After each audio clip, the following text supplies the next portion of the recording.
جب کوئی لڑکی شادی ہونے کے بعد اپنے سسرال میں چلی آئے جہاں اس کا جوان دیور اور بوڑھا سسر رہتے ہوں تو ایسے میں اس لڑکی کو اپنا خیال خود رکھنا پڑتا ہے۔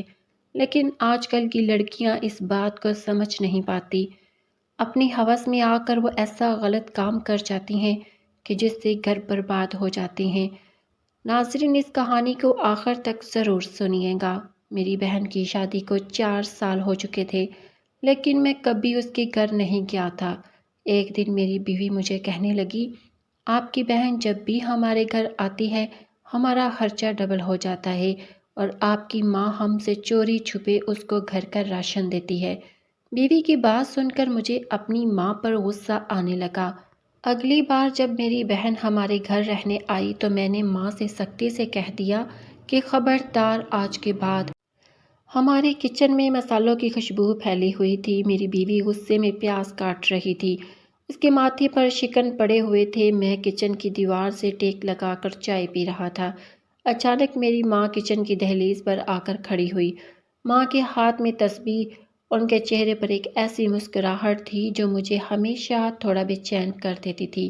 ماں نے رک رک کر کہا کہ بیٹا، بہن کا فون آیا تھا، وہ کہہ رہی تھی کہ کل 2 دن کے لیے آ رہی ہے۔ بیوی کے ہاتھ میں موجود چھری ایک لمحے کو رک گئی تھی۔ اس نے سر اٹھا کر ماں کو نہیں دیکھا بلکہ اپنی نظریں سامنے دیوار پر لگا دی۔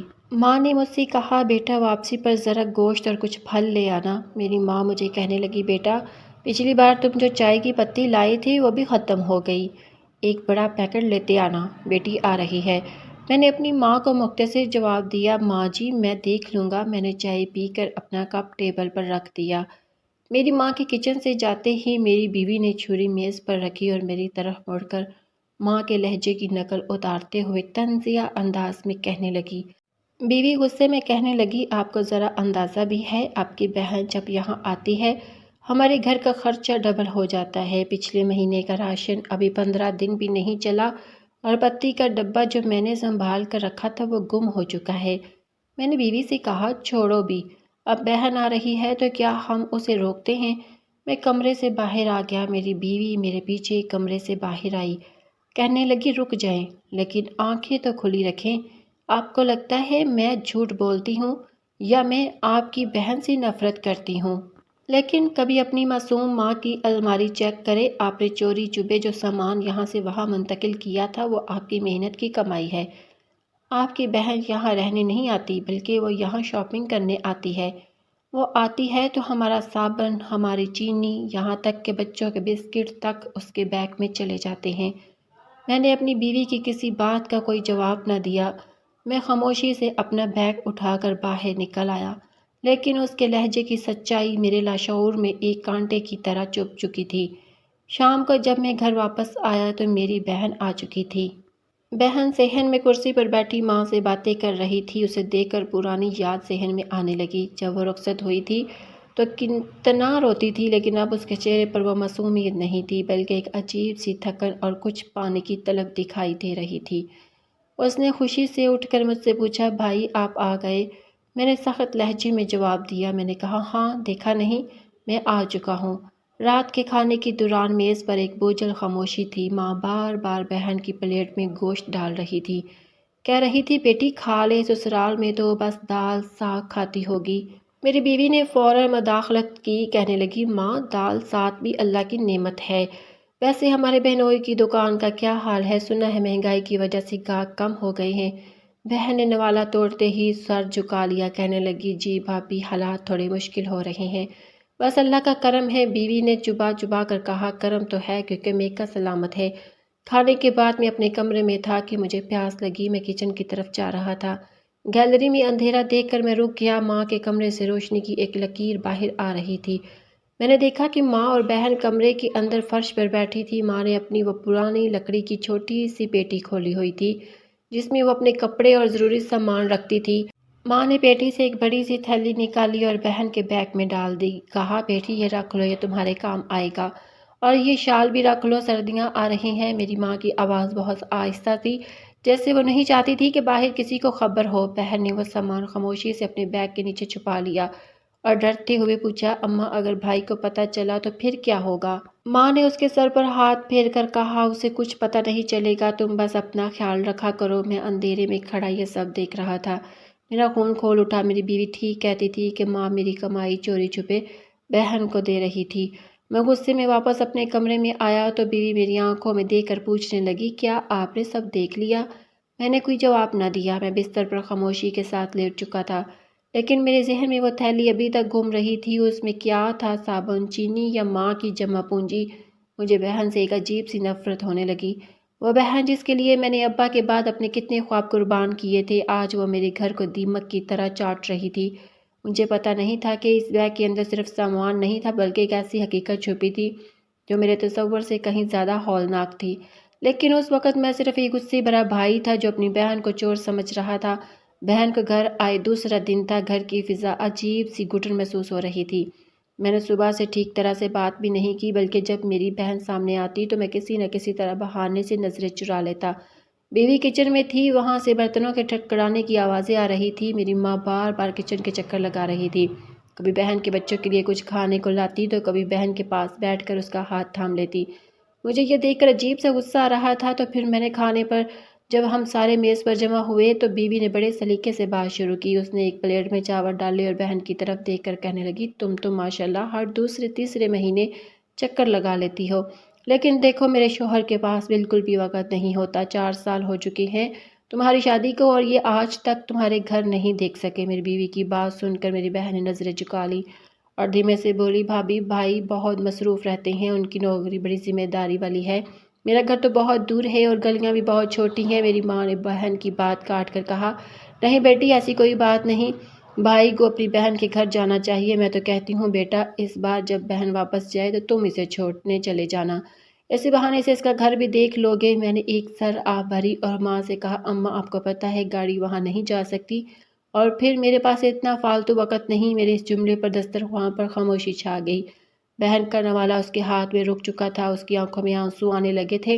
ماں نے مجھے غور سے دیکھا، لیکن بیوی کے چہرے پر ایک مسکراہٹ آنے لگی۔ کھانے کے بعد میں بیٹھ کر اخبار پڑھ رہا تھا جب میرے پاس آئی ماں اور سرگوشی میں کہنے لگی، بیٹا تجھے ایسا نہیں کہنا چاہیے تھا، وہ تیری اکلوتی بہن ہے، اسے تیرے پیار کی ضرورت ہے۔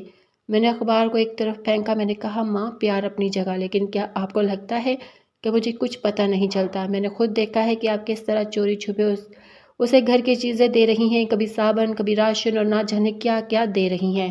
ماں کے چہرے کا رنگ اڑ چکا تھا۔ اگلے دن بہن کے جانے کا ذکر ہوا، لیکن ماں نے اس کی طبیعت کی خرابی کا بہانہ بنا کر اسے ایک اور دن مزید روک لیا تھا، اور یہی وہ دن تھے جنہوں نے میرے صبر کا پیمانہ بالکل لبریز کر دیا تھا۔ میری بیوی کا غصہ اب 7ویں آسمان پر تھا، کیونکہ اسے لگ رہا تھا کہ میری بہن کا یہاں میرے گھر رہنا سکون کے ساتھ ساتھ ہمارے وسائل کو بھی چاٹ رہا تھا۔ ایک شام جب میں آفس سے تھکا ہارا گھر واپس آیا تو بیوی نے میرا راستہ روک لیا۔ اس کے ہاتھ میں ایک خالی ڈبہ تھا۔ یہ ڈبہ تھا جس میں بیوی اپنے سونے کی انگوٹھی رکھتی تھی جو اس کی ماں نے اسے دی تھی۔ میری بیوی کا چہرہ غصے سے سرخ تھا، وہ کانپ رہی تھی۔ اس نے وہ ڈبہ میرے سامنے رکھا، کہنے لگی، اب تو حد ہو گئی، میں نے اپنی آنکھوں سے آپ کی بہن کو میری انگوٹھی اٹھاتے ہوئے دیکھا ہے۔ میں نے حیرت سے بیوی کی طرف دیکھا، میرا دماغ سن ہو رہا تھا۔ میں نے سوچا کہ راشن اور صابن تک تو بات ٹھیک تھی، لیکن کیا بہن اتنا کر سکتی ہے؟ اب وہ زیور پر ہاتھ صاف کرنے لگی۔ میں غصے میں اپنی ماں کے کمرے کی طرف جانے لگا جہاں میری بہن اپنے چھوٹے بیٹے کو سلا رہی تھی۔ میری ماں جائے نماز پر بیٹھی دعا مانگ رہی تھی۔ میں نے دروازہ کھولا تو وہ دونوں حیران ہو گئے۔ میری بہن سہم کر کھڑی ہوئی، ماں نے تسبیح روک کر میری طرف دیکھا۔ میں نے غصے میں پوچھا، بہن میری بیوی کی انگوٹھی کہاں ہے؟ میری بہن کے چہرے پر ایک دم رنگ اڑ گیا، وہ کانپتے ہوئے کہنے لگی، بھائی آپ کیسی بات کر رہے ہیں؟ میری ماں نے بیچ میں مداخلت کی، کہنے لگی، بیٹا ہو سکتا ہے تمہاری بیوی انگوٹھی رکھ کر کہیں بھول گئی ہو، تم ایسے ہی اپنی بہن پر الزام کیوں لگا رہے ہو؟ میں نے ماں کی بات سنی، میں نے کہا، اس کا بیگ چیک کرو جو کونے میں رکھا تھا۔ میں نے اس کا جب بیگ کھولا، سارا سامان فرش پر پھینکا، اس میں بچوں کے میلے کپڑے، ماں کی دی ہوئی وہ پرانی شال اور کچھ بسکٹ کے پیکٹ نکلے جسے انگوٹھی وہاں نہیں تھی۔ میری بیوی جو میرے پیچھے کھڑی تھی کہنے لگی، یہ اتنی بیوقوف نہیں کہ انگوٹھی بیگ میں رکھے گی، اس نے اسے کہیں چھپا کر رکھا ہے۔ میری بیوی کی بات سن کر میری بہن کی آنکھوں میں آنسو بہنے لگے، وہ ہاتھ جوڑ کر کہنے لگی، بھائی خدا کی قسم میں نے کچھ نہیں لیا، میں تو یہاں آپ سے ملنے آئی تھی، مجھے کیا پتا تھا کہ مجھ پر چوری کے الزام لگیں گے۔ میں نے بہن کی کوئی بات نہ سنی، میں نے اسے دھکا دے کر پیچھے کیا اور اپنی ماں سے کہا، ماں آپ کی یہ لاڈلی اب اس گھر کی جڑیں کاٹ رہی ہے۔ اگر صبح تک انگوٹھی نہ ملی تو یاد رکھیں میں اسے دھکے دے کر اپنے گھر سے نکال دوں گا، پھر کبھی اس گھر کا دروازہ اس پر نہیں کھلے گا۔ بہن رات بھر روتی رہی اور ماں اسے اپنے سینے سے لگا کر تسلی دیتی رہی۔ اگلی صبح بیوی کو وہ انگوٹھی کچن سے مل گئی۔ وہ کہنے لگی، دیکھا آپ کے ڈر سے اب دونوں ماں بیٹیاں یہاں پر انگوٹھی رکھ کر گئی ہیں تاکہ ظاہر کر سکے کہ انگوٹھی گم نہیں ہوئی تھی بلکہ غلطی سے یہاں رکھی تھی۔ بہن اب سائے کی طرح دیواروں سے الگ کر چلتی، وہ کچن میں پانی پینے بھی جاتی تو بیوی اسے ایسے دیکھتی کوئی مجرم ہو۔ ایک دوپہر جب میں دفتر میں تھا تو میری بیوی کا فون آیا کہ اس کی آواز میں عجیب گھبراہٹ تھی۔ کہنے لگی، جلدی سے گھر واپس آئے، ماں اپنی بیٹی سے کچھ نکال کر آپ کی بہن کو دے رہی ہے، اور اس بار وہ سامان نہیں بلکہ مجھے لگتا ہے وہ ابا کی کوئی پرانی وصیت یا گھر کے کاغذات ہیں۔ میں نے فون بند کیا اور غصے کی حالت میں گاڑی لے کر گھر کی طرف روانہ ہوا۔ میرے ذہن میں ابا کا وہ پرانا گھر گھوم رہا تھا جو ہم نے حال میں بیچا تھا۔ اس کے پیسے میں نے ابھی تک بینک میں رکھے تھے۔ مجھے لگا تھا کہ شاید میری ماں وہ رقم نکال کر لائی ہے اور وہ پیسے میری بہن کو دے رہی ہے۔ جب میں گھر پہنچا تو صحن میں سناٹا تھا۔ میں دبے قدموں ماں کے کمرے میں گیا۔ وہاں میری بہن زمین پر بیٹھی رو رہی تھی۔ ماں اس کے سامنے ایک پرانا پرس کھولے بیٹھی تھی۔ اس پرس میں ابا کی کچھ تصویریں اور کچھ پرانے کاغذات تھے۔ میری ماں بہن سے کہہ رہی تھی کہ بیٹی یہ لے جاؤ، اسے وقت پر دے دینا ورنہ بڑی مشکل ہو جائے گی۔ میں نے اب خاموش رہنا مناسب نہیں سمجھا۔ میں کمرے میں آیا، وہ پرس ماں کے ہاتھ سے چھین لیا۔ میں نے دیکھا کہ اس میں ابا کے ہاتھ کی لکھی ہوئی کچھ تحریریں تھیں، کچھ نقدی پیسے تھے۔ میری آنکھیں خون کی طرح سرخ ہو گئی۔ میں نے وہ پرس فرش پر پھینکا اور ماں سے کہا، اب بہت ہو گیا ماں، آپ میرے ساتھ کتنا بڑا دھوکہ کریں گی؟ ابا کی نشانی کو بھی آپ اس لٹیرے خاندان میں بانٹ رہی ہیں۔ بہن تم ابھی کے ابھی یہاں سے نکل جاؤ، مجھے تمہاری صورت نہیں دیکھنی۔ میری بہن نے میری منت کی، میرے پیروں کو چھوا، لیکن میں نے اسے جھٹک دیا۔ میں واپس آ کر صوفے پر بیٹھا۔ مجھے لگا آج میں نے اپنے گھر کو ایک بہت بڑی مصیبت سے بچا لیا ہے، لیکن میں یہ نہیں جانتا تھا کہ سچ کیا تھا۔ ایک دوپہر میں سر درد کی وجہ سے آفس سے جلدی گھر واپس آیا۔ گھر میں خاموشی تھی، لیکن ماں کے کمرے سے ان کے رونے کی آواز آ رہی تھی۔ میں دیوار سے لگ کر کھڑا ہوا۔ ماں فون پر بہن سے بات کر رہی تھی۔ ماں کہہ رہی تھی، بیٹی ایک بار تو آ جا، تیرا بھائی تجھے کچھ بھی نہیں کہے گا۔ میں نے اسے سب سمجھا دیا، لیکن دوسری طرف سے بہن کی آواز آئی جو فون کا سپیکر کھلا ہونے کی وجہ سے میں نے صاف سن لی تھی۔ بہن روتے ہوئے کہہ رہی تھی، نہیں ماں، اب میں کبھی اس گھر کی دہلیز پار نہیں کروں گی۔ بھائی نے مجھ پر چوری کا اتنا بڑا الزام لگایا کہ میری روح کانپ گئی۔ میں غریب ضرور ہوں ماں، لیکن چور نہیں ہوں۔ اب بالکل پریشان نہ ہوں، میں اپنے ہی گھر کے پیسوں میں سے کٹوتی کروا کر بھائی کا وہ قرض چکا دیتی ہوں جو میرے والد نے ان کی پڑھائی کے لیے لیا تھا۔ میں اپنی آخری سانس تک وہ قسطیں ادا کروں گی تاکہ میرے بھائی پر کوئی بوجھ نہ بنے۔ بہن کے یہ الفاظ میرے کانوں میں پگھلے ہوئے شیشے کی طرح اترنے لگے۔ میرا سر چکرانے لگا، میرے پیروں کے نیچے سے زمین نکل گئی۔ میں اب بھی اسی صدمے تھا کہ مجھے اپنے بیڈ روم سے ہنسنے کی آواز آئی۔ میں گرتے پڑتے قدموں سے اپنے کمرے کی طرف جانے لگا۔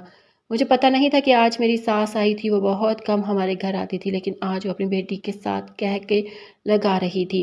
میں نے دروازے کے پاس پہنچا تو بیوی کی آواز آئی جو اپنی ماں کو بڑے فخر سے بتا رہی تھی، دیکھا ماں، کیسے میں نے اس چڑیل کا راستہ صاف کیا۔ وہ جب بھی آتی تھی میری ساس اسے کچھ نہ کچھ اٹھا کر دے دیتی تھی۔ میرے شوہر کو لگتا تھا کہ وہ سامان چوری کر رہی ہے۔ میں نے ایسا جال بچھایا تھا کہ اس کا آنا اب بالکل بند ہو گیا۔ اب میں آرام سے گھر کا راشن آپ کے گھر بھجوا رہی ہوں، آخر آپ کا بھی تو اس گھر پر حق بنتا ہے۔ میری ساس اور بیوی ہنس رہی تھی۔ اس کی باتیں سن کر میرے سینے میں آگ لگ چکی تھی۔ میں نے دروازہ زور سے کھولا۔ دونوں ماں بیٹی کے چہروں سے رونق ایک دم ختم ہو گئی۔ میں نے کہا، تم یہ سب کیا کر رہی تھی؟ تم نے میری بہن کو رسوا کیا تاکہ تم اپنا گھر پر سکوں۔ میں اسے زوردار تھپڑ مار دیا۔ پھر میں دیوانوں کی طرح لوٹتا ہوا ماں کے کمرے میں آیا اور ان کے قدموں میں گر پڑا۔ میرا پورا وجود ندامت سے کانپ رہا تھا۔ میں نے اسی وقت اپنی ماں کو ساتھ لیا اور اپنی بہن کے گھر چلا آیا۔ میں نے بہن کے گھر جاتے ہی اپنی بہن کو اپنے سینے سے لگایا اور رو رو کر اپنی بہن سے معافی مانگی۔ بہن کا دل اتنا بڑا تھا کہ بہن نے روتے ہوئے مجھے کہا، بھائی میں آپ کی بات کو اپنے دل پر نہیں رکھا۔ اس طرح 4 سال بعد میں اپنی بہن کے گھر بھی چلا گیا تھا۔ اب میں اپنی بہن کا خیال رکھتا ہوں۔ ناظرین، یہ تھی ہماری آج کی ویڈیو۔ امید کرتی ہوں کہ آپ کو پسند آئی ہوگی۔ اگر آپ کا دل کرے تو ویڈیو کو لائک اور میرے چینل کو سبسکرائب کر دیں۔ اپنا بہت سارا خیال رکھیے گا۔ اللہ حافظ۔